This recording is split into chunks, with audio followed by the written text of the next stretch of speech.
Um, so,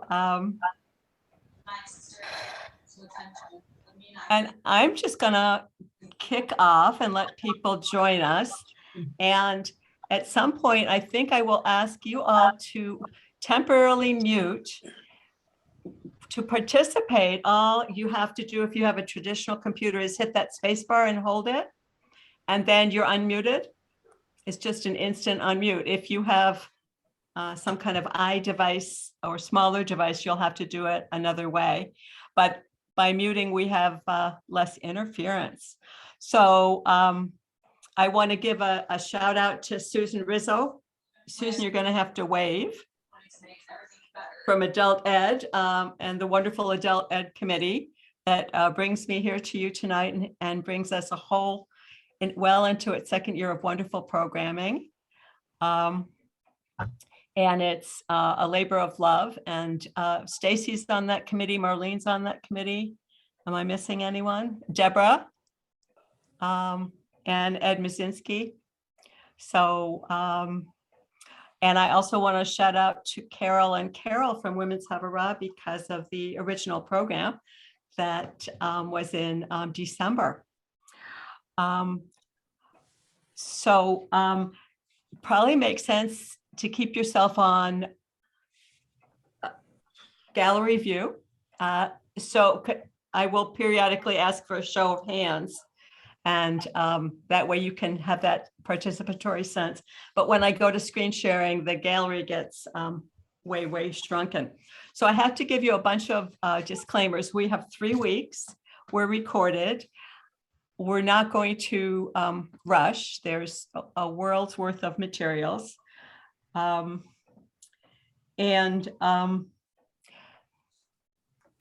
I'll start with the disclaimers that I'm did not have any Yiddish in my home. Can't explain how that was, but asked around. It's too late really to ask my family. You know how that one goes if you didn't get the information at the time. I'm also not a language person, so I have no facility for languages, and you don't need any of that to enjoy and appreciate Yiddish. You don't need to know how to read Hebrew, although that allows you to do certain things. If you happen to know Hebrew, that's helpful. If you happen to have taken German in college, that's a real plus. Or we're an exchange student in the Netherlands, that would help. But otherwise, we're all coming to this from our unique family backgrounds. I'm also, as a disclaimer, really happy that we just had Sephardi Shabbat, because then I don't have to say to you that much of our big chunk of our tradition is Sephardi and Mizrahi. And so we're not going to be talking about them. We heard the music. We're going to be talking about the 2/3 to 3/4 of our Jewish background and culture that comes from an area in Eastern Europe. And we call ourselves Ashkenazi. Ashkenaz simply means Germany as a word. Who here counts themselves among Ashkenazi background? Practically the whole room. So Yiddish is coming out of that culture. Lastly, I did prepare a course pack, which was lots of fun for me to do with you as in mind as an audience.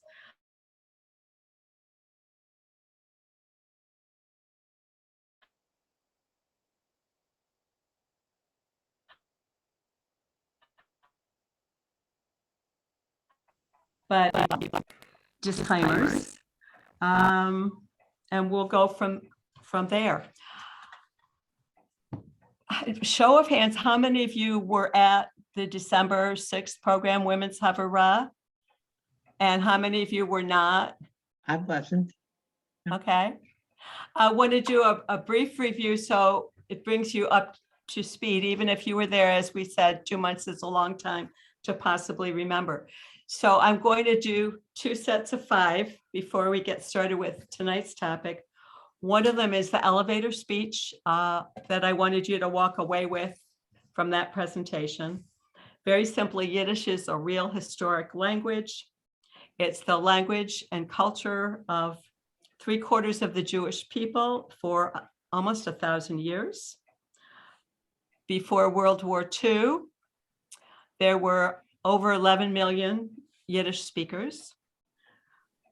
We lost the preponderance of these speakers that were still in Europe through the Holocaust, and we lost the actual physical communities and manifestations. Point 4, the elevator speech. Just as Judaism as a religious culture has continued through the destruction of the 2 temples, Yiddish has equally survived. It's resilient. And this has been going on for a while. Right now, 5, elevator speech. There's been a resurgence probably since 1980 for the past 40 years.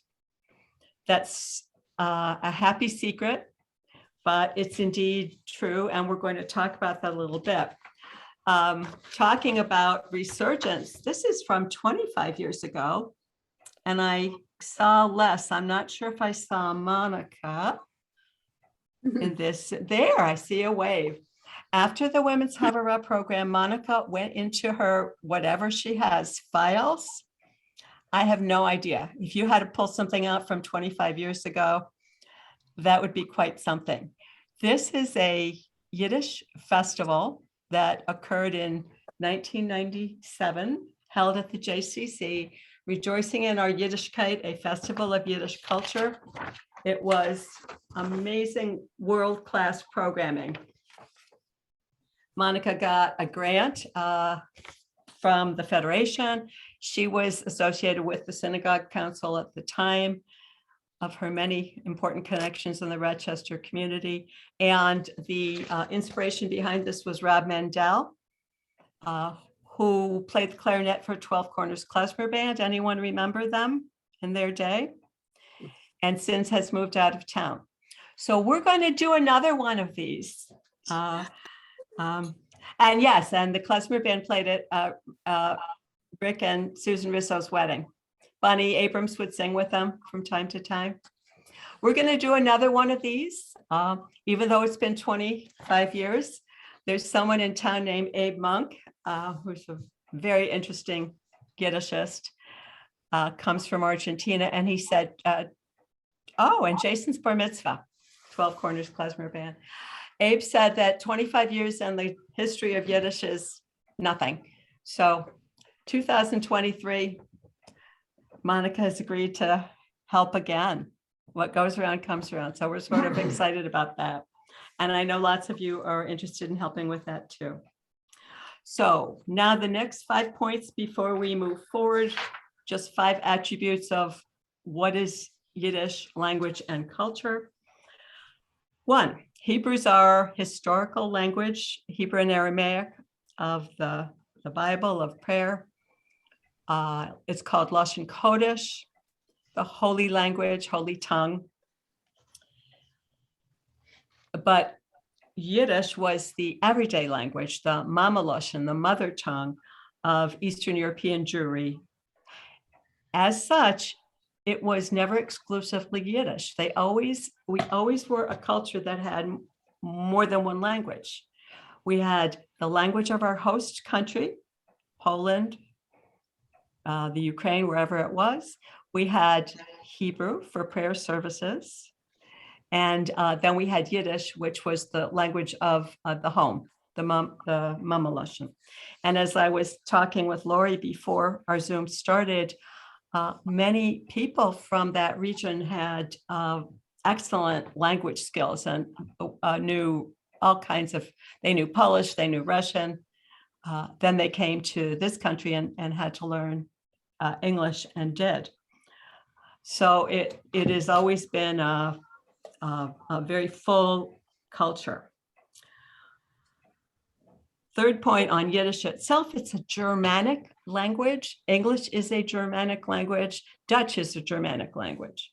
So it has those kinds of characteristics, but only about 80% of Yiddish is German-based. 20% is Hebrew origin words that have become part of Yiddish. They're pronounced the Ashkenazi way, and they remain pretty much untouched. For example, Shabbos is Shabbos. When I grew up in my conservative Jewish community, people were speaking the Ashkenazi way. That meant they would say Yiskadal v'Yiskadash, as opposed to Yitkadal v'Yitkadash, and they would say Good Shabbos, Good Yontif, as opposed to Shabbat Shalom and Chag Sameach, because that was a political change that came from the state after the founding of the state of Israel to try to have all Jews speak one way, and it became the Sephardi way. But the Hebrew that is part of Yiddish is in that Ashkenazi pronunciation. Yiddish also has words from the countries where people lived, so it would have Russian words and Polish words and Ukrainian words for things that were very local, like what you called your potatoes, kartoffel or bulbas, or what you called your coat or your hat or your boots or beards, how they were described, hairstyles. So as a Germanic language, however, if you know German, as we said, that would help. Now, point 4 about what is Yiddish, it's written 2 ways. The Hebrew alphabet, which we're going to take a look at tonight, Im Yitz Hashem, if my screen share works, and in transliteration. We all know what transliteration is because we use that prayer book, and the prayer book is all full of transliteration. How many of you sometimes think when you look at that transliteration that the transliteration is more difficult than the Hebrew, because it's, how do you say all those chus and vowel sounds? But it's there to be of use. But you can access Yiddish perfectly well through transliteration, and it allows you to read it, whereas if you had to read it in the Hebrew alphabet, that would be a barrier to access to you. So the last question that we talked about in that very busy hour was, where does Yiddish live today? We don't have it as a language of the home, as we did, but it is the language, the everyday language of the ultra-Orthodox communities, the Haredi communities. But they have mixed it with a lot of English, and sometimes that's referred to as Yinglish. And so they just pick English words, as do other languages. Hebrew, modern Hebrew, Israeli will pick words that come from English because it's the coin of the realm, so to speak. So Yiddish lives in the ultra-Orthodox communities. It lives on college campuses, and you can take it as a credit course everywhere with language labs, et cetera. There's lots of wonderful textbooks. And the most recent aspect of that is Duolingo. You can learn Yiddish by Duolingo. I know Marlene, who's on here, does Duolingo, and probably Carol might. So that's something you can check out. And finally, it lives in an array of wonderful, amazing organizations. And I have in your packet the resource pages, which is full of websites that you can look into. Probably the 2 most interesting are the Yiddish Daily Forward, which is now the Forward, which I know Marilyn's grandmother used to get coming to the house. That's been in existence for 100 years. And then the Yiddish Theater, National Yiddish Theater Folksbiene in New York, which is a 100-year history. And they most recently produced a Fiddler on the Roof version in Yiddish, which actually was originally produced at the time Fiddler came out in Israel. It was translated into Yiddish there. So that is the end of those 5 points. I am not a language teacher. I'm going to be talking to you about language in the context of Yiddish culture, but it's accessible to all of you in a variety of ways through the miracle of online learning. I just want to point out that many Jews emigrated to the United States and to Latin America and to South Africa and other places prior to the Holocaust. And through that vast outmigration, which started happening in 1880 for political reasons and went on till 1920, Yiddish culture came all over the world and came to America. So there's lots and lots of evidence of that. And briefly, books. We talked about the Yiddish Book Center. That's a story in and of itself that are all now digitized and have been downloaded 5 million times. Newspapers, various cities, every city had a Yiddish newspaper. They publicized serialized contemporary Yiddish writers and others, translations of world classics. Political and labor movements were a big component of Yiddish culture. Periodicals, journals, humorous journals, radio. There was a Yiddish radio station in New York, among many. It was WEVD. EVD stands for Eugene V. Debs. You could tell its political leanings. Poetry movements, Second Avenue theaters. There were 20 shows every night in Second Avenue Theater, because the people who worked in sweatshop conditions still had a nickel to go to the theater. And the troops would just put on a different show every night. It was pretty lively theater, sort of like Shakespeare's theater, where people were participatory. And they did a lot of ad-libbing, and the parts were the mother who's has an ungrateful child, and the thwarted lovers, and the evil whatever. So they took those stock roles and played them. So a very vibrant history, which is continues to be available. Another adjunct of that is klezmer music, which is popular all over the world. So I would love to go into tonight's topic, which is reading Yiddish. If there are any questions that are just holding you back and confusing, you can throw them into the chat, or I will be happy to entertain a brief question, as long as we don't get derailed.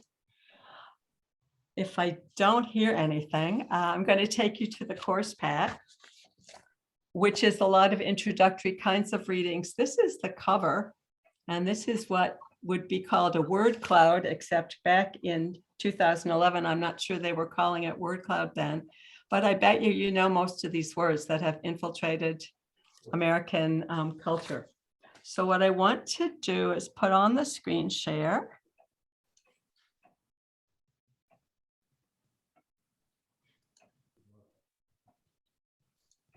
Right there. And if you want your text to be bigger, you have a control in the upper right-hand corner if you have a traditional computer to be able to do that. So I am in the course pack, which I've sent most people as a PDF. I passed through the resource list. I just wanted to show you briefly, this is what the Pale of Settlement looks like. There's nothing like a map. It would be fun if we had pins and we could stick a needle as to where our families came from. So the area in the middle is what is called the Pale, from the Baltic to the Black. And that was 100+ year political region where Jews had restricted living. They like to say that Russia came to the Jews. The Jews didn't come to Russia, because Russia took over that part. It used to be Poland through the partitioning, the repeated partitioning of Poland. There were also Yiddish speakers in Prussia and Austro-Hungarian empires. Those were not under the Russian Empire, but nevertheless, that was a Yiddish-speaking region too, not technically in the Pale. I have 2 pages here where Sinai congregants graciously shared their stories. And if you have any more stories of Yiddish in your home and your families, I'd love to keep this as a collection. So here We are on the following page, which is 10, which is the Yiddish alphabet. This would take you a while to go through. I would be delighted to personally help anyone who has an interest in this, in figuring out what it means to them. I've helped Marlene a little bit. She can vouch for me, I think. This is the chart that you need. They don't have very many vowels below the lines. How many of you, show of hands, know that Hebrew has these dots and other shapes below the lines that are the vowels? So Yiddish simplified that a little bit. It just uses the ah sound and the aw sound here in the top right-hand corner. And then for those of you that know, Hebrew has some what I call duplicative letters. Did it ever occur to you? So there are a couple different kinds of letters for t and t and s and v. Those sounds, it could be more than one letter, but Yiddish just picked one over its history. And so if you're actually trying to write and spell Yiddish, it's quite easy. My husband, RJ, learned the Yiddish alphabet and spells perfectly in Yiddish because it's totally phonetic. A T is a tet, and that's it. So that's your key to reading Yiddish. The vowels are a little tricky. The weirdest thing is that ayin, which is a silent letter in Hebrew, is an S sound in Yiddish. Now, the next chart that it looks really complex, but isn't as bad as it looks, is something called the YIVO transliteration chart. And that is the guide or the key to reading Yiddish and English. There is no guide to transliterating Hebrew, and you all know this. Why? How do you spell Hanukkah? CH, etc., or a plain H? There's no consistent way of doing that in Hebrew, but YIVO was an organization that historically started in Vilna, moved to New York when it had to, and it came up with a system. So these are your English letters, and it tells you what the pronunciations are. The thing that kills everybody is the EYs and the AYs. And sometimes those are EI and AI. We have the same problem in Hebrew. Is it A or I? But it's a chart. And again, I'd be delighted to help you with that. It takes a while, but it's not bad. So here is where we're going tonight, folks. This is the Bible. This says Breshit. And this is a real page from a book that resided in many people's homes in the United States in the early part of the 1900s. A poet and scholar named Solomon Baumgarten, whose pen name was Yehoash. I'm not quite sure what that meant, but that was his pen name, decided that he would translate the Bible, the Hebrew Bible, into Yiddish. So I don't know if we have Hebrew readers here, but where my cursor is on the top right corner, it says Breshit, which is in the beginning. Breshit bara Elohim et hashamayim ve'et haaretz. In the beginning, created the Lord the sky and the earth. And the earth was empty and void. Darkness was on the face of the deep, that whole beginning section. It's that one paragraph that we pretty much all can say by heart. On the right, this is your Yiddish. And that's what we're going to look with. So this is what Yiddish looks like. So I'm going to throw this open to the audience. What's your first realization when you look at the Hebrew of this And then the entire rest of the page that goes all the way to the bottom, all in Yiddish. What is your obvious conclusion about a significant difference between Yiddish and Hebrew? Anyone? Unmute. I don't see the vowels. You don't see the vowels. Perfect, Leslie. And what's your other major takeaway? The Yiddish is much longer. Much longer. Much longer, and the words are longer. The text is longer and the words are longer. Because of the nature of it being a Germanic language with suffixes and prefixes. Leslie. I'm surprised that Yiddish looks so much like Hebrew. I really am. I didn't realize that. And I think I have some books in the other room that might be in Yiddish, and I always thought they were in Hebrew. I'll have to look closely. Look closely, because Hebrew has all these vowels. Yiddish, it's much cleaner. Yiddish has suffixes and prefixes, just like German does, just like English does.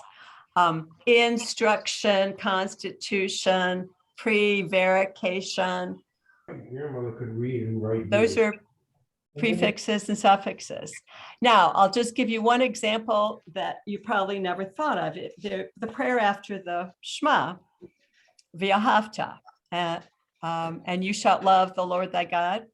The word V'ahavta, it means V'ahavta.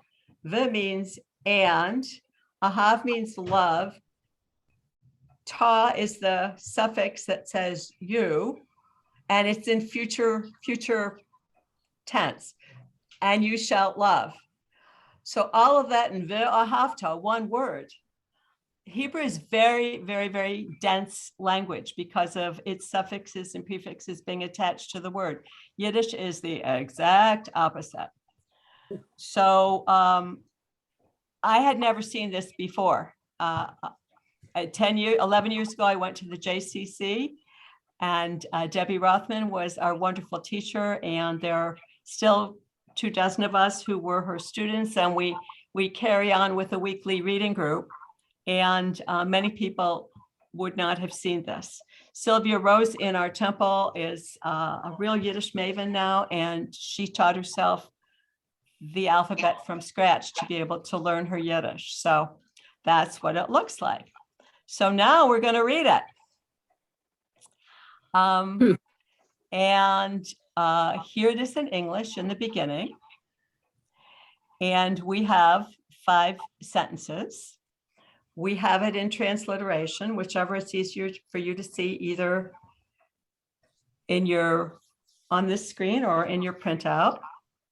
So I need a volunteer to tackle sentence 1. Just do your best. Don't worry about the diphthong vowel pronunciations. Anything is fine. Volunteer for line 1. I'll volunteer. Diane, go for it. Okay. In einem hat Gott beschaffen dem Himmel und der Erde. Oh, do you know Yiddish? That A was little bit. wonderful. Wow, it sounded so authentic.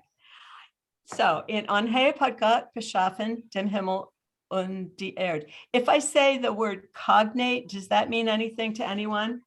Yeah. Marlene? Cognate, my bad definition is it's the same to English and the other language. So what words in that sentence are cognates? Anyone? Himmel.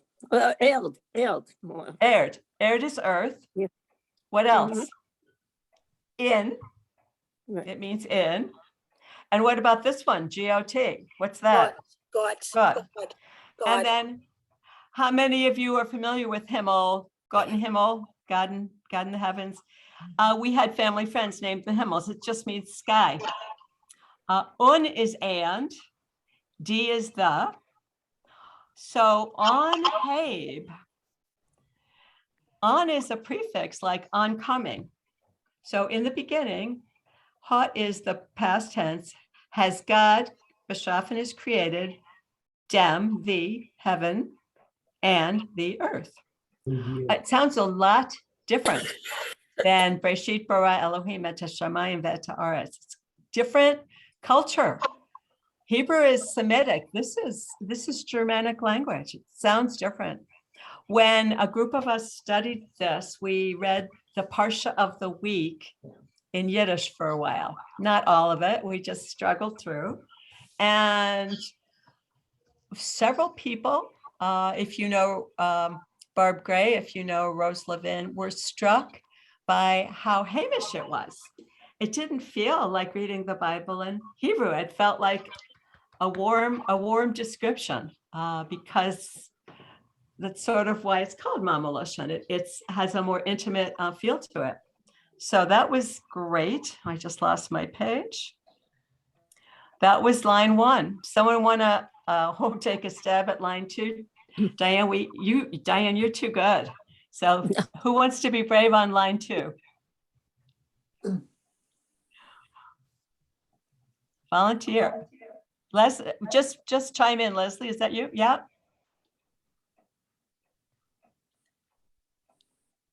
You're muted. Sorry. On the Erd is Gavin Vist unledig, on Finsternish is Gavin Oint Gesicht von Daham under Geist von Gott hat geschwitzt Eufen Gesicht von die Wasser. Very good. Now, you've traveled a bit, so you have some language also, right?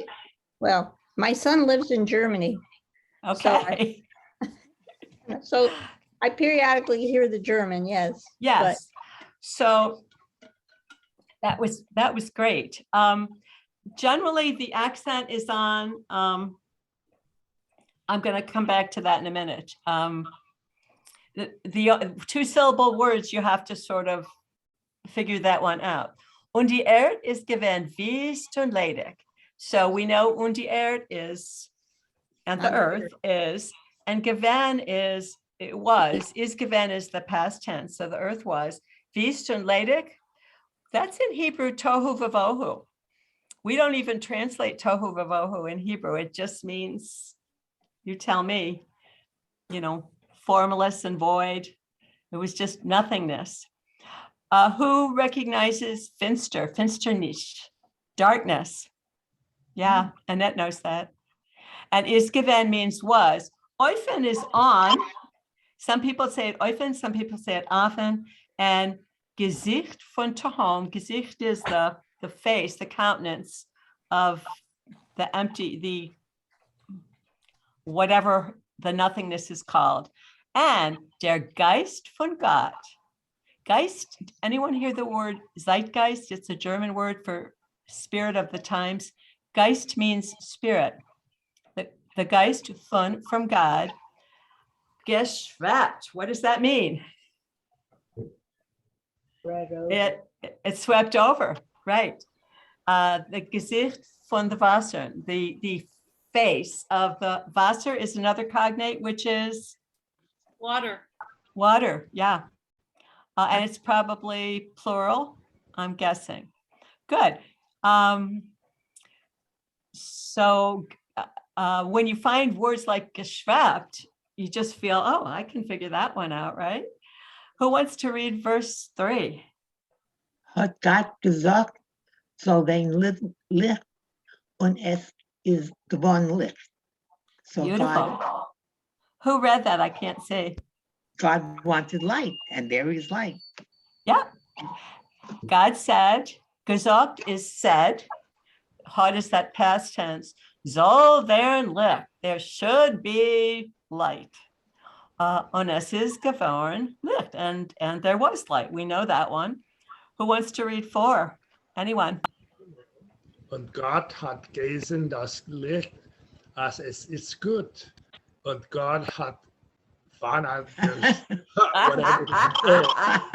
Yiddish. What, Monica? Zwischen. Zwischen, yes, but the Father dem Licht und zwischen der Finsternis. Very good. Very good. I think you have a coach.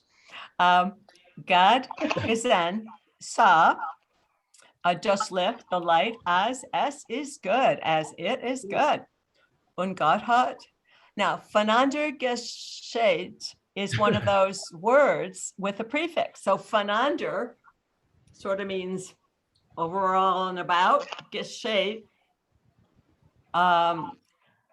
whatever, the light, zwischen is between. Oh, he made a division, a spreading between the light and between the darkness. Licht is a sort of a cognate for light. You can see that in Finsternis, we know it's darkness. The pronunciations are wonderful. If you are a speaker, a native speaker of any language other than English, in English speaking in this country, we just keep our faces flat and we do not move our lips. But in other languages that have expressive vowel and consonant sounds, there's a lot more enunciation from the lips. And I usually tell people to pucker up their lips like this, ooh, and then speak from here. And you'll be able to enunciate all the consonants and your vowels will sound more authentic. Otherwise, you'll just sound like an American speaking without articulation. So that's, and you'll notice if you have people that come from other languages that they are their native language, they'll use their lips a lot differently than we do in this country. Who wants to do the last line 5? Anyone? I'll do it again if you want. Please. Und Gott hat gerufen das Lichttag und die Finsternis hat gerufen Nacht und es ist gegeben offen und es ist gegeben für morgen ein Tag. Ein Tag. Day one, he got it. So God called, gerufen is called, the light, Tag is day, and the Finsternis, the darkness, hat geruf, he called Nacht, like eine kleine Nacht music, and it was evening and it is morning, day one, or the first day. Bravo, folks, that was wonderful. So questions or comments? That went really well. So I have one more sheet for our last few minutes of reading, which is also speaking Yiddish for our first session here. I have some favorite expressions, but I will share with you that my most favorite expression is ausgezoomt. Ausgezoomt means zoomed out, over zoomed. But before that was my most favorite expression. My one before that was fragnish, as in don't ask. And frag means ask, and nish means don't ask. Another favorite expression that has become extremely popular, we all say it every day now, be well. And that's very simply either, well, it's two ways. I have a be gesund. A be gesund means only be healthy. Only health is the important thing. There's the command to be well, which is telling you you better be well, is an imperative, and that's sei gesund or seid gesund if you're saying it to all y'all. So I would say to you seid gesund. And that's the same gesund as Gesundheit from German. It means health.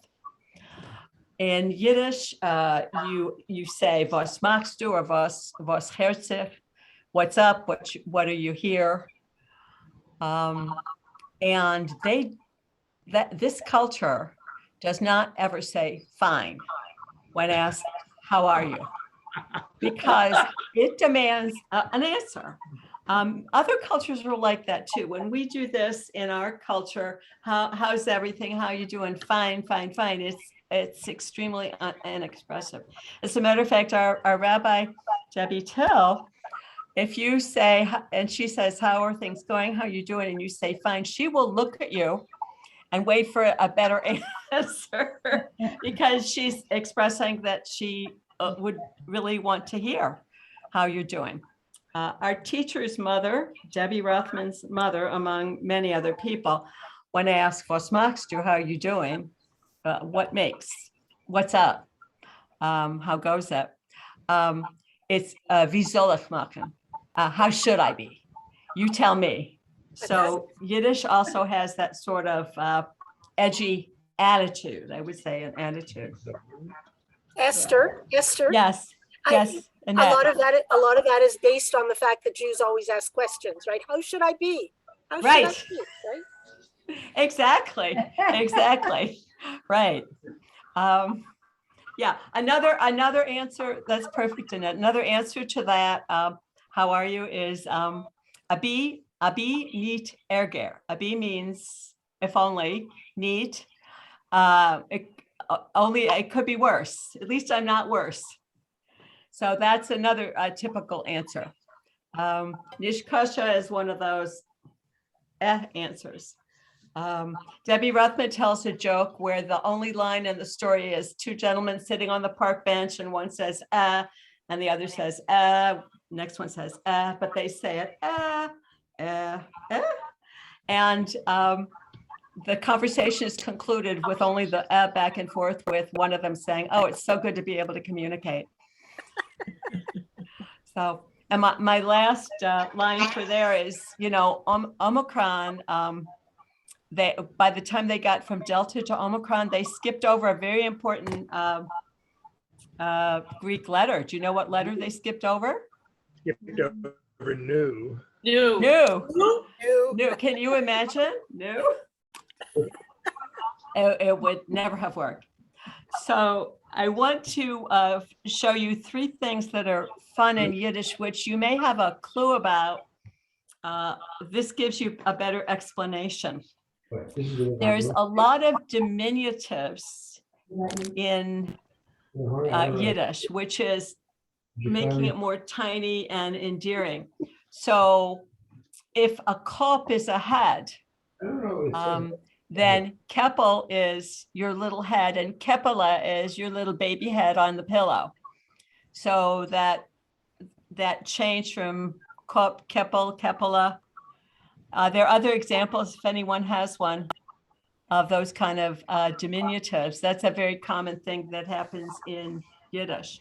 Another thing that happens is that everything gets an E on it, like Bubbe and Zeyde, and many names. That E sound at the end is a way that names are made sort of into diminutives and endearments. Endearments are added to people's first name. So somebody might be Sorale Esther. Sometimes they put nu or she or che on the end of a name. Does anyone have any examples of names or relatives? Annette? I was Susala. Yeah, right. Yeah. Bobale, yeah. I was a netkala, yeah. Yeah, Chankele. Chankele. it's just, That was my grandmother. She was yeah. Chanka. And then if Grandpa Max wanted to talk to her, he'd say Chankele. Yeah, yeah. In Hebrew and in Yiddish, there's the word neshama, which means soul, and sometimes literally soul, and that kind of spirit soul. But a grandfather might call his little granddaughter neshamale. My little soul, my little spirit. Or Maidala. Maidala? Medela, yeah, is another one. Yeah. And one last thing that you may not be aware of, and the quiz starts here, it's called shim reduplication. So Yiddish is the origin of putting the sh in front of other words. The example would be fancy schmancy. And it usually is to show irony, sarcasm, lack of interest, whatever. Anyone want to contribute any more of those besides fancy schmancy? Schmate. Schmata. That's actually a word. Uh-huh. Another phrase, fancy schmancy. Bagel schmagel. No? Big schmig. Bagel with schmear? Mhm. Yeah. Okay. So those are some aspects of the language itself, a lot of which has crept into our culture. So this is the moment you've all been waiting for, because Yiddish is known for its curses and proverbs. The curses are probably more interesting. I want to start looking at that region, the Pale of Settlement and surrounding, where our people came from. Life was very perilous, and there was a tremendous amount of superstition and folklore in Eastern Europe, and it's universal. So many of you probably have examples of that in your family stories. How many of you are familiar, show of hands, with the phrase Kenahara? Kenahara? How many of you use it? Kenahara is straight from the Hebrew. Well, the second part, Cain means not any. Ain is ayin, I. Hara, that's Hebrew, the bad, hara. So no I, the evil, no evil eye. So it literally means, Kenahara, I don't want to put an evil eye on it. So when we say that, it goes right back to those very commonly held superstitions.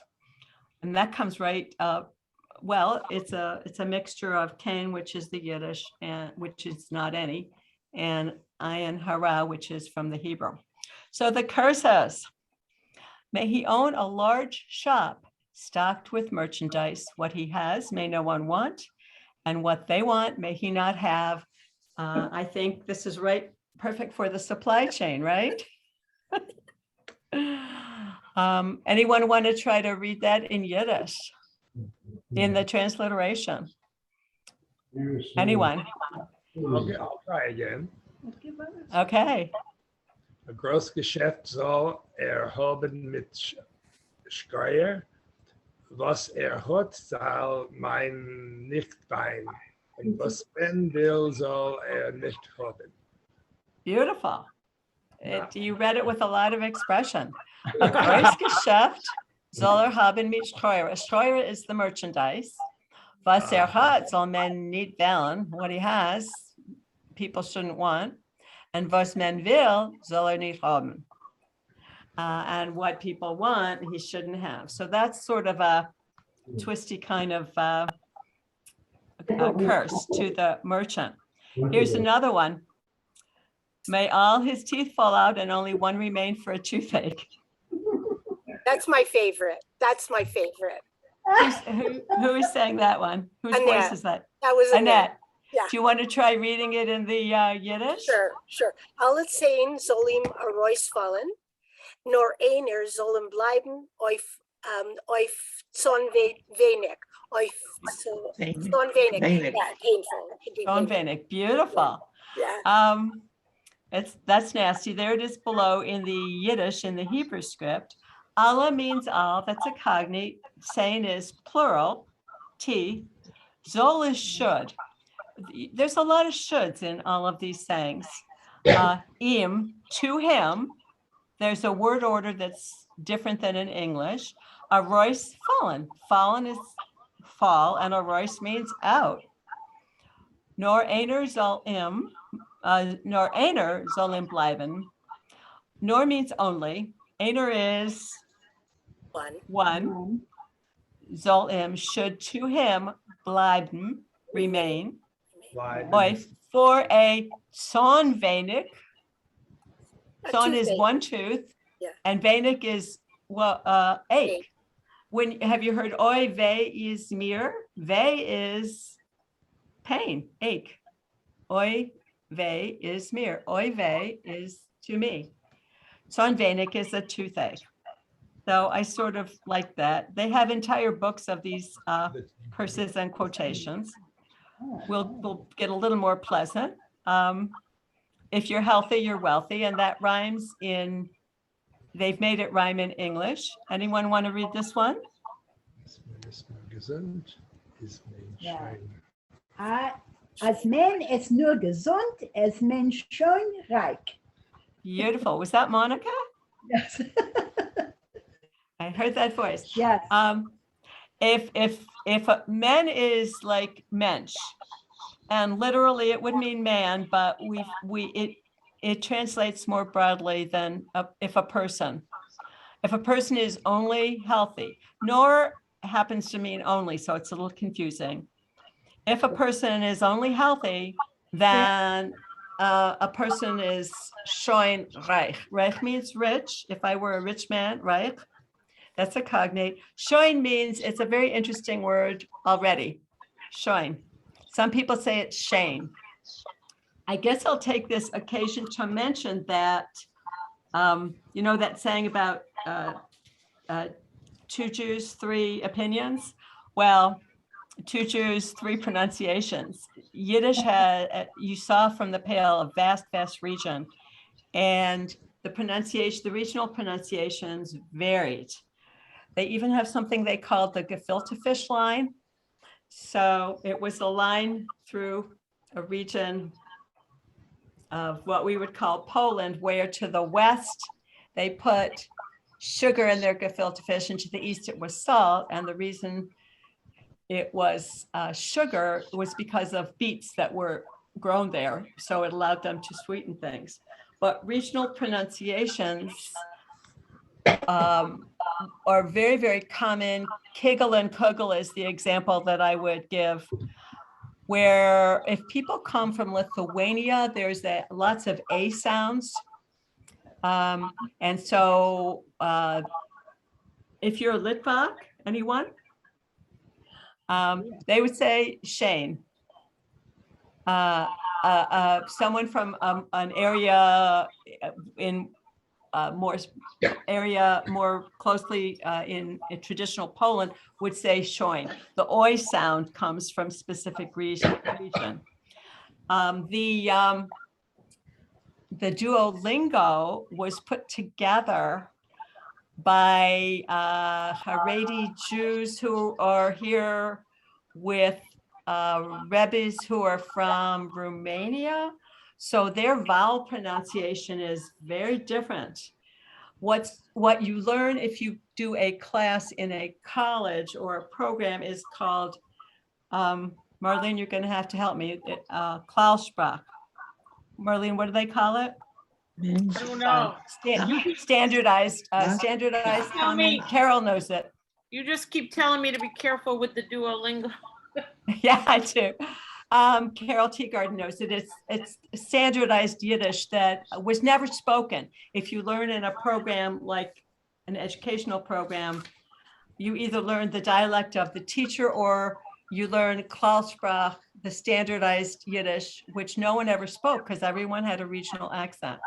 It's just the way it is. Just like in this country, you have a Southern accent, you have a Canadian accent, you have a Minnesota accent. That was a very big region with lots of the changes, and they were all on the diphthongs. And finally, the last one, which sort of talks about the last 2 years for all of us, man plans and God laughs. It rhymes in Yiddish, der Mensch tracht und Gott lacht. There it is in pronunciation. And in the actual, transliteration and in the actual Yiddish alphabet. So, if I push here we are again. 31 screens. This is the end of our hour. This was your promise to read. I'm stunned at how well people did. It sounded real. It was fantastic. So that's very impressive. It's a great start. Next week, we'll actually talk about vocabulary, and we'll stick with nouns and verbs and descriptive things, not putting sentences together, but help you retrieve some of the language. As I said to Marilyn recently and others, it's all in there. All those words spoken by your family members, they're in somewhere. And when you hear things, it opens up that that channel. We, in our Yiddish study group, we did a unit using old Yiddish recipes, and we read them aloud. And we read the recipes aloud, and somebody said, "Oh my God, I can hear my grandmother's voice cooking." So there's a lot of emotion to unpack. And if you did not have that in your family, which I did not, what this did for me is it connected me with what must have been, what surely was. If I leap back across the Atlantic and the decades, that was there. It was just totally, for me, cut off. So I was in search of a usable past. So I'm envious of those of you that have more connection with the living culture that somehow got passed down to you. But it's a fascinating language. So thank you all for being here. I want to let you go at 8 because a Zoom hour is a covenant, a breed. And if anyone wants to stay on, I'll handle, I'd be happy to respond to questions and comments, but I want to just essentially say, seid gesund, and see you next week, Thank next you. Tuesday. Thank you. Okay, but you're welcome Thank you. to Thank you stay. very much. Bye-bye. Bye, Bye-bye. everybody. Thank you, Bye. Esther. Bye Bye-bye. bye. Thank you. Thank you. Great presentation. Thank you. Thank you. Anyone staying on? Esther? Yes, yes. Du bist der Säugling. Du bist der Säugetelerin. Oh, thank you. Thank You're welcome. you. She said I was a good teacher, but she said git. And I would say good. So I had to think. But good is good in any pronunciation, right? That's right. Thanks, right. Annette. Thank you. You're welcome. Yeah. I noticed there's also a regional pronunciation, because I remember coming here and I said something about a schmata. Well, no, it was a schmati. And I said, no, it's a schmata. You don't know what a rag is. At the I'll tell you a story, Lori. At the JCC, at the counter at the coffee shop that went through many iterations by the old front entrance by the fireplace area, there was at one iteration with Bob Bond, there was a calendar with a day where you'd rip off a day, and they were Yiddish cartoons with a caption, and the captions were written in transliteration. It was some kind of joke. And every time you would be there, someone had come and crossed off the transliteration and respelled it their way. Oh my God. Whoever he or she was, they couldn't let it go that the transliteration was not spelled their way. And the Yiddish newspaper, the Forward, didn't standardize its spelling until very, very, very recently. The last 25 years. Nobody cared about spelling. Spelling, it was up to you. Have it your way. Well, it's interesting. Thank you. Bye, Lori. Thanks. Yeah, Esther. Stacy. Yes, I see. I was telling my aunt about this, and the interesting thing was, and this is how it went. My grandmother spoke Yiddish, and then she did speak some English. I mean, I think she knew English. She just spoke Yiddish. My mother and my aunt would speak in Yiddish to her, but neither of them would read or write in Yiddish. And when I was talking to my aunt about this, that's one thing she said. They never read and write. They didn't do that. They just spoke in English. Then it came down to my generation, me and my cousins, who we would hear things in Yiddish and come back in English, Right. It kind of went down like that, and you're like, yeah, okay. Sorry. I think often it was thought of as the language of the Prost dimension, the common folk. And that's why it was it has not been used a lot in the past few generations. But as you say, the resurgence is delightful to watch because it's happening imidim, right? Everywhere. Yeah. It's Great. Yeah, delightful. there was a lot of snobbery because Hebrew, the scholar would write in Hebrew, even though there was before spoken Israeli, but the scholars would write in Hebrew. And in the resurgence of Yiddish literature, which started with Shalom Aleichem, Ayel Peretz, and one other, if they wrote in Hebrew, guess what? They didn't have any readers. So they realized that this is a legit language of expression. They wrote great literature. It's a very rich language, and they had readers. So it's just like people voting with their feet. Yeah. I want to ask, sorry. Oh, yeah. I was going to ask you, when you were talking about Kinahora or Kananahora, somebody said that that's the way they heard it. Why do people spit between their fingers? When Same They thing. do that. Even the opera, Renee Fleming, when she's talking to someone, toot, toot, toot, right? She spits, toot, toot, toot. But why? It's a Jewish trying- thing, and they all do it. You're trying to, first, two things. The evil spirits lurk everywhere. This is that superstition. Now, if you were a person and people would be struck dead by plagues, and a baby might not live beyond a day or two, and a wound would fester and you would die, it was, thanks, Carol, it was very scary. So superstition came out of all this, and the folklore said that there were evil spirits everywhere just waiting, to end your string of good luck. So you lived very cautiously. You did not want to attract the attention of the evil energies. So Kanahara means no evil eye. It means I don't want anyone to know that she's doing well, Kanahara. Look how much she's grown, Kanahara. What a pretty, Rabbi Porish at Bethel, who was an Orthodox rabbi at our conservative temple here. And that he used to say about my daughter, Shana Madel, poo, poo, poo. So he would say, oh, adorable little girl, poo, poo, poo. That's the spinning. And that is. But why was it spinning? I think Annette was asking that too. I don't get the I used to know that. I think that's just spitting either keeps that evil spirit away or sends it away. We can just Google it. It is not uniquely Jewish. It's the entire swath of Eastern Europe. Talk to our cantor,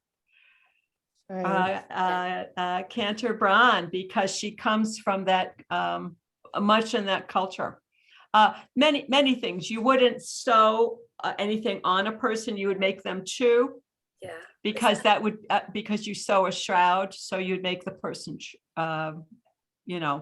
But it was really that the world was full of goblins. Another aspect of it was in the baby's room or chamber with a newborn. The rooms where babies were in their little cradles were full of talisman objects. I can't think of what they're called. Hanging objects. To ward off the evil spirits. To ward off the evil spirits, yes, Right. literally. Amazing. Yeah. It's not complicated. Just look, I took a online course about this, and it was not uniquely Jewish. It was just the region. It was the entire region, and it was how people dealt with fear and lack of control. Right. There are people that I know in a couple of different cultures, Orthodox in different cultures, different religions, and they won't tell you how many grandchildren they have. Right. How many grandchildren do you have? Oh, whether it's Allah or God or whatever, it's just, they're all healthy, and that's the important thing, right? Yeah, because you wouldn't want to enumerate. Even going, I was talking about this with Marlene, counting at a minion is poor form. For the same thing, we don't enumerate in that way. So you would say nicht one, nicht two, nicht three.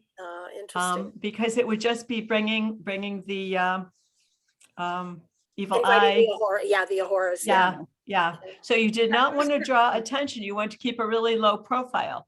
That worked in, across the board politically too. So, right? Esther, you reminded me when you were talking about the JCC, that hysterical thing about everybody changing the letters.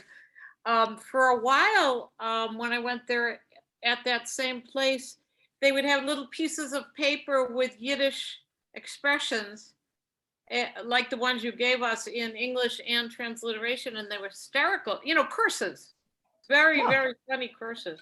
Well, not funny, but yeah. They're very specific. there aren't any, somebody not Jewish asked me, tell me some bad words in your language. In Yiddish. And I said, there aren't bad words, they're just curses.